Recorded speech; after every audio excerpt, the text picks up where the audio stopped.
اور جو معیشت کا بیڑا غرق کیا وہ ساری دنیا واقف ہے. پھر ڈار صاحب پہ الزام بھی لگتے رہے کہ یہ فورجری بھی کرتے ہیں, یہ اعداد و شمار میں ہیر پھیر کرتے ہیں. تو بجائے اس کے کہ وہ اورنگزیب صاحب کو تو کہہ رہے ہیں کہ جی بہت اچھی بات ہو گئی, اس کو بہت سراہا جا رہا ہے, لیکن یہ بات بھول جاتے ہیں کہ وہ دراصل ڈار صاحب کی نااہلیاں جو ہیں ان کی بنیاد پہ ان کو کہا جا رہا ہے کہ جو ڈار صاحب اپنا کام کر کے گئے ہیں اس کی وجہ سے یہ سارا کچھ ہوا ہے. تو بہرحال شادیانے بجائے جا رہے ہیں اور اورنگزیب صاحب, لیکن اگلی بات یہ ہے کہ اب اورنگزیب صاحب آ تو گئے ہیں اور IMF کے ساتھ وہ معاملہ طے کر رہے ہیں.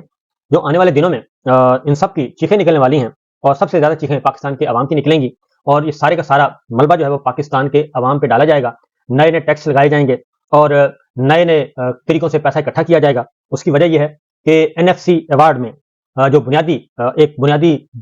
درست بات ہے وہ یہ کہ پاکستان کی جتنی بھی آمدنی ہوتی ہے وہ NFC ایوارڈ کے ذریعے اس میں سے صوبے لے جاتے ہیں. قرض جو لیتا ہے وہ پاکستان لیتا ہے اور پاکستان قرض لے کے صوبوں کو دے دیتا ہے, اور پھر جب قرض اتارنا ہوتا ہے تو پھر صوبے اس کے حصے دار نہیں ہوتے, بلکہ وہ پیسہ پھر پاکستان نے یعنی کہ وفاقی حکومت نے پاکستان نے دینا ہوتا ہے. اس میں پاکستان ڈیفالٹ ہو رہا ہوتا ہے, کوئی صوبہ ڈیفالٹ نہیں ہو رہا تھا. صوبے جو ہیں وہ 18ویں ترمیم کر کے اپنے اپنے جگہ پہ بیٹھتے ہیں, اپنی اپنی راجدھانیاں سیاسی جماعتوں نے قائم کر لی ہیں. وہ بنیادی طور پہ 18ویں ترمیم کیا تھی کہ پنجاب مسلم لیگ نواز کے لیے ہوگا, سندھ پیپلز پارٹی کے لیے ہوگا, اور بلوچستان جو ہے وہ سارے مل کر کھائیں گے, اور خیبر پختونخوا جو بھی جیتے گا وہ ہو جائے گا جی. تو یہ 18ویں ترمیم جو ہے بنیادی طور پہ یہ پاکستان تحریک انصاف اس وقت نہیں تھی, یہ 18ویں ترمیم مسلم لیگ نواز اور پیپلز پارٹی دونوں نے مل کے کی تھی تاکہ یہ اپنی اپنی جو ہیں صوبائی حکومتیں اور اپنے اپنے جو راجدھانیاں ہیں وہ برقرار رکھ سکیں, تاکہ مرکز میں کوئی اونچ نیچ ہوتی رہے, کبھی آپ کی باری کبھی میری باری. درمیان میں عمران خان صاحب آ گئے, تو عمران خان صاحب نے آ کے یہ سارے کا سارا بیلنس آف پاور جو تھا اور جو پاور شیئرنگ ان کی تھی بندر بانٹ کو خراب کر دیا تھا. تو ابھی بھی جو IMF نے بنیادی نقطہ اٹھایا وہ یہی تھا کہ 18ویں ترمیم میں جو آپ نے صوبائی حکومتیں بلکہ صوبائی سلطنتیں قائم کی ہیں اس پہ کٹ لگائیں. NFC ایوارڈ کی جو تقسیم ہے اس کو ریویو کریں, اور اس کو ریویو کرنے سے واقعتاً پاکستان کو فائدہ ہونا تھا. لیکن انہوں نے یہ کیا کہ وہ شرط مسترد کر دی کہ نہیں جی NFC ایوارڈ پہ ہم یہ بات نہیں کر سکیں گے. اس کی وجہ یہ ہے کہ IMF نے پچھلی بھی جو IMF سے قسطیں وصول کی ہم نے, شہباز گورنمنٹ نے لیا پیسہ, اس میں سے جو زیادہ تر پیسہ ہے وہ کہاں گیا؟ زیادہ تر پیسہ وہ ترقیاتی فنڈز کے نام پہ سیاسی رشوت کے طور پہ وہ اراکین پارلیمان کو نہیں, ٹکٹ ہولڈرز کو دیا گیا. یہ ان انتخابات سے پہلے ٹکٹ ہولڈرز کو دیا گیا اور وہ کروڑوں روپیہ تھا, اربوں روپیہ تھا, کروڑوں میں نہیں اربوں روپیہ وہ دیا گیا. اور پاکستان پیپلز پارٹی نے بھی اس میں سے حصہ وصول کیا, MQM نے وصول کیا, مولانا نے وصول کیا, یہ اراکین کے ترقیاتی فنڈز کے نام پہ ایک بہت بڑی سیاسی رشوت. اور اسی لیے IMF نے ترقیاتی جو بجٹ ہے اس کو کٹ لگانے کا کہا کہ اس کو کم کریں, اس کا سائز کم کریں, اس لیے کہ پیسہ آتا ہے اور وہ لگا دیا جاتا ہے, لگایا نہیں جاتا بلکہ وہ تقسیم کر دیا جاتا ہے. تو اس لیے IMF نے جو بنیادی شرط رکھی ہے اس وقت, جو کہ ریجیکٹ کر دی گئی کہ نہیں NFC کو ہم نہیں چھیڑ سکتے. تو یہ ہے صورتحال. تو بہرحال ملبہ آخر میں پاکستان کے عوام پہ. دوسری جو بات ہے, جو بنیادی بات, IMF سے چھٹکارا ہم کیسے حاصل کر سکتے ہیں؟ وہ جب تک ہم اپنے بڑے بڑے بجٹ کم نہیں نہ کریں گے. اور سب سے جو اس وقت اہم ایشو چلا آ رہا ہے وہ ہے دفاعی بجٹ کا, یعنی کہ دفاع کے نام پہ جو بجٹ ہے وہ اس کا حجم ہمارا بہت بڑا ہو گیا ہے. اور IMF کی طرف سے یہ بار بار یہ بات آتی ہے, اور جو پاکستان کے اندر ایکسپرٹس ہیں, پاکستانی ماہرین جو ہیں وہ بھی یہ کہتے ہیں, خواہ وہ کیسر منگالی صاحب ہیں, خواہ وہ ڈاکٹر اشفاق حسن ہیں, وہ بھی یہ کہتے ہیں کہ جو بنیادی چیزیں ہیں ان کو چھیڑیں جہاں سب سے زیادہ ہمارا پیسہ خرچ ہو رہا ہے, کیونکہ ہم ایٹمی قوت بن چکے ہیں الحمدللہ, اور جوہری طاقت ہے, اور جوہری طاقت حاصل ہونے کے بعد اب ہمیں روایتی جو ہے ہتھیار ہمیں نہیں چاہیے, روایتی فوج بھی نہیں چاہیے, اور فوج کا اتنا بڑا حجم بھی نہیں چاہیے, ہمیں ٹینک نہیں چاہیے, اور ہمیں صرف ہماری ایئر فورس تگڑی ہونی چاہیے, ایئر فورس تگڑی ہونی چاہیے, اور ہماری میزائل ٹیکنالوجی ہماری اس وقت بہت زیادہ اچھی ہے. تو اس کے علاوہ باقی جو ہے ہمیں نہیں چاہیے, اور اس پہ کٹ لگانا چاہیے, اس پہ قدغن لگانی چاہیے. اس طرح بھی ہم نہیں آتے, کیونکہ جو سیاسی رہنما مسلم لیگ نواز اور پیپلز پارٹی اور بلوچستان, یہ جو جماعتیں ہیں وہ اپنا NFC ایوارڈ کیونکہ صوبائی سلطنتیں قائم کر لی ہیں انہوں نے, وہ اس کو چھوڑنا نہیں چاہتے, اور ہماری جو ملٹری اسٹیبلشمنٹ ہے وہ دفاعی بجٹ کو کم نہیں کرنا چاہتی. اور دفاعی بجٹ کو کم نہیں جب تک کریں گے, اور اسی طریقے سے NFC ایوارڈ, تو یہ ہم قرضے لیتے رہیں گے. قرضہ لے گا پاکستان, اسلام آباد فیڈرل گورنمنٹ لے گی, اور جو سوورن گارنٹی ہوگی وہ پاکستان کی ہوگی, صوبے اس میں سے نکل جائیں گے. تو پیسہ ہم لیتے ہیں قرضہ, صوبوں میں تقسیم کرتے ہیں, صوبے ہمیں واپس نہیں کرتے, وہ صرف خرچ ہو گیا جی ہو گیا, ابھی بھی یہ سلسلہ چل رہا ہے. تو یہ ایک بنیادی چیز ہے جو کہ میں نے کہا آپ سے ڈسکس کروں کہ بہت امپورٹنٹ یہ چیز ہے. اب پھر یہ ہے کہ جی بجلی چوری ہم نے نہیں روکی, لائن لاسز نہیں روکے, اور اس میں بھی جو بل دے رہا ہے بجلی کا, وہ جو بل دے رہا ہے ریگولر میں اور آپ دے رہے ہیں, اور وہ اسی پہ ڈال دیا جاتا ہے. جو بجلی چوری کرتے ہیں باقی بڑے لوگ, فیکٹریوں میں بہت زیادہ بجلی چوری ہوتی ہے, کارخانوں میں بہت زیادہ بجلی, کیونکہ منتھلی طے ہوتی ہے, اور اسی طریقے سے آپ رورل ایریاز میں چلے جائیں اور آپ بڑے بڑے جہاں جاگیردار بیٹھے ہیں، فیوڈلز ہیں، وہاں پہ چلے جائیں تو اوپر کی جو ایلیٹ ہے وہ سارا یہ کام کر رہی ہے، اور پھر کہیں ہے کہ بجلی مفت مل رہی ہے، اور کہیں پیٹرول بھی جو ہے وہ سبسڈائز ریٹ پہ مل رہا ہے، اور پھل فروٹ سبزیاں بھی سبسڈائز ریٹ پہ مل رہی ہیں۔ عام آدمی کو، عام جو پاکستانی ہیں ان کو کوئی فائدہ نہیں پہنچ رہا۔ یہ بنیادی چیزیں ہیں جو کہ ضروری ہے۔ اسی لیے اب تک آئی ایم ایف جو ہے، کیونکہ آئی ایم ایف کو چاہیے پیسے، آئی ایم ایف اگر آپ کو $1 ارب دے گا تو وہ $1 ارب دے کے بمائے سود، میں مثال کے طور پہ جو مبائے سود جو ہے وہ $1.25 ارب آپ سے وصول کرے گا۔ وہ $1 ارب دے گا، قرض دے گا آپ کو، اس میں سے سود ہوگا، وہ سود سمیت وہ واپس کرے گا، اور وہ $1 ارب دینے سے پہلے آپ کو کہے گا کہ آپ نے یہ ٹیکس لگانے ہیں، یہاں یہ بتائیں کہ آپ ہمیں $1.25 ارب واپس کیسے کریں گے۔ تو پہلے جب اس کو گارنٹی مل جاتی ہے، اس کے بعد وہ آپ کو $1 ارب دیتا ہے۔ $1 ارب خرچہ کہاں پہ ہوتا ہے؟ وہ ساری کی ساری جو سپر ایلیٹ ہے ہماری، وہ خواہ ملٹری ہے، خواہ وہ سول ہے، خواہ وہ سیاسی ہے، وہ اوپر خرچ ہوتے ہیں، نیچے اس میں سے پیسے خرچ نہیں ہوتے، اور وہ نیچے تک نہیں جاتا، وہ اوپر ہی جاتا ہے جی، انہی کی پاکٹس میں جاتا ہے۔ اسی طریقے سے میگا پروجیکٹس لیں، اس میں بھی جو کک بیکس ہیں، یہ اب جنرل باجوہ خود بتا چکے ہیں کہ جو سی پیک کے پروجیکٹس ہیں، اس میں سے اگر $20 ارب کا پروجیکٹ ہے تو وہ کہتے ہیں $10 ارب کک بیکس میں چلا گیا، $10 ارب جو ہے وہ صرف لگا ہے،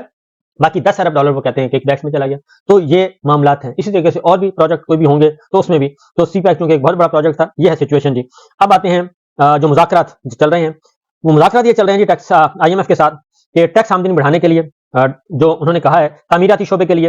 خصوصی ٹیکس کے نظام کو جلد از جلد ختم کر دیا جائے۔ ریئل اسٹیٹ کا بزنس جو ہے، اب اس میں بڑے بڑے بلڈرز ہیں، اور بلڈرز بھی وہ ہیں جو سارے حکومت میں بیٹھے ہیں۔ کوئی بھی بلڈر ایسا نہیں ہے جو بڑے بلڈر ہیں، ایسا کوئی بلڈر، ایک بھی بلڈر ایسا نہیں ہے جو حکومت سے باہر ہے، یا وہ سیاسی جماعتوں کو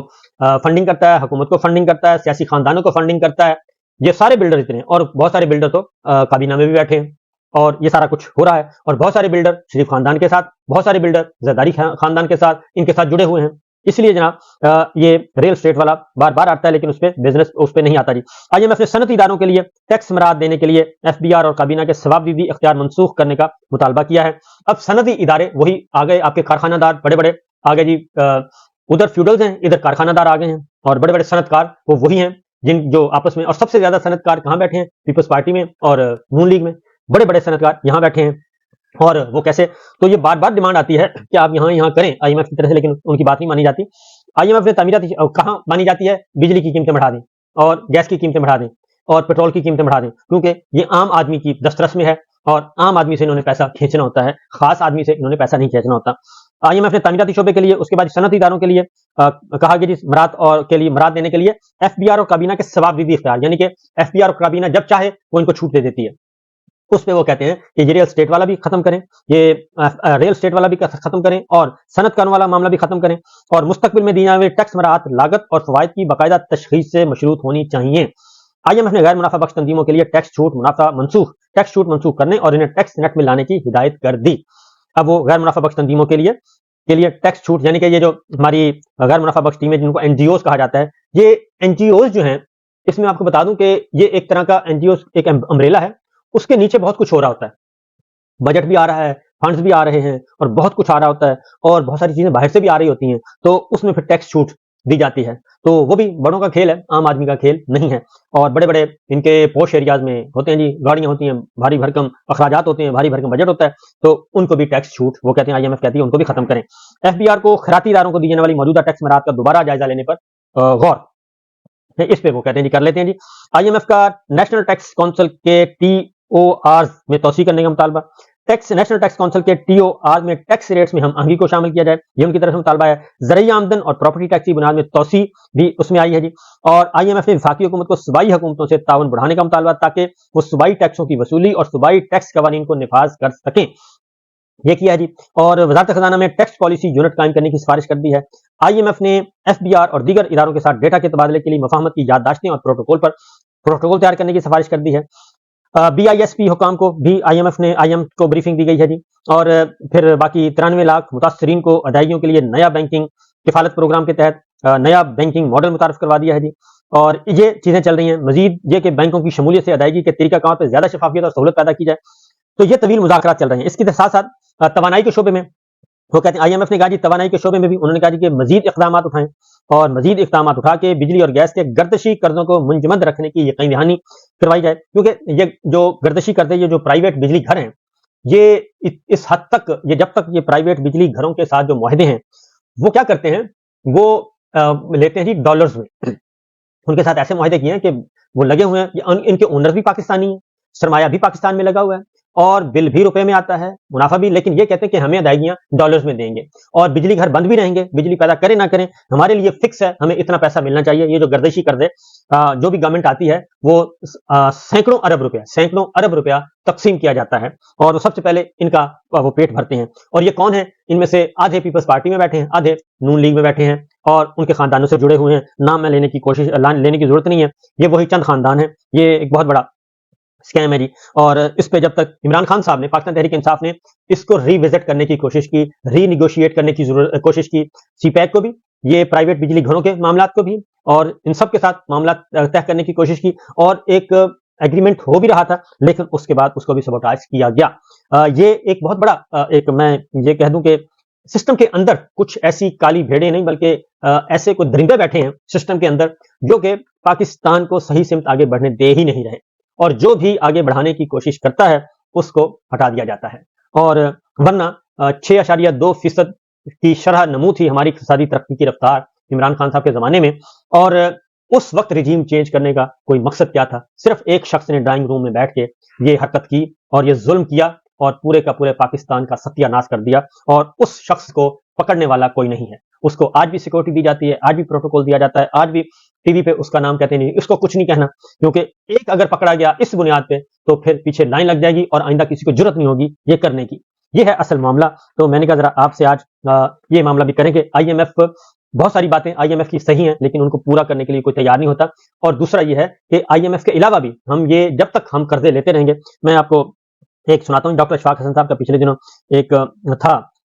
ایک کیسر بنگالی صاحب ہیں اور ایک اشفاق حسن صاحب، دونوں درد دل رکھنے والے ہیں، اور انہوں نے یہ ایک بات کی ہے کہ انہوں نے کہا جی ہم بنیادی سرپلس کو برقرار رکھنے کا واحد طریقہ دفاعی بجٹ میں کمی ہے. پچھلے 5 سالوں میں ہم اس مقام پر پہنچ چکے ہیں جہاں ملک کا دفاعی بجٹ مکمل طور پر قرضے کے وسائل پر ہے. دفاعی بجٹ مکمل طور پر قرضے کے وسائل پر ہے. تصور کریں جب کسی ملک کا دفاعی بجٹ قرضے کے وسائل پر ہو تو ملک کی قومی سلامتی کا کیا حال ہوگا. ڈاکٹر اشفاق حسن یہ کہہ رہے ہیں جناب. تو ڈاکٹر اشفاق صاحب کی یہ باتیں دل کو لگتی ہیں اور ان کی باتیں سننی چاہیے، لیکن ان کو ہم کوئی ذمہ داری دینے کے لیے تیار نہیں. معیشت کے ماہرین جو ہیں وہ کہتے ہیں کہ یہ کام کرنا چاہیے. جب تک یہ ہم کام نہیں کریں گے، آئی ایم ایف کے مذاکرات کر رہے ہیں، پالیسی ریٹ کو بتدریج کم کیا